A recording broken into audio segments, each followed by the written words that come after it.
And the opposition is still taking issue with the Prime Minister's decision to proceed with the wage increases for the cabinet and other politicians.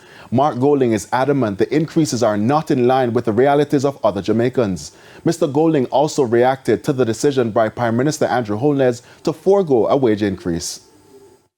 The Prime Minister should have referred this entire matter of pay for the political class to an independent committee, an independent group of reputable persons with the necessary skills to look at the whole issue afresh and come up with a solution which is in keeping with our economic reality, which is proportionate given where we stand in the region, and which takes into account the principle of equity in terms of across the public sector and how we compensate our public sector workers.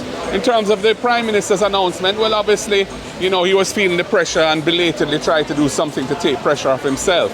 I don't know how he can give an instruction that he is not to be paid and when the cabinet has already made a determination as to what the salary levels are, including for the Prime Minister. I'm not sure where his authority to do that lies.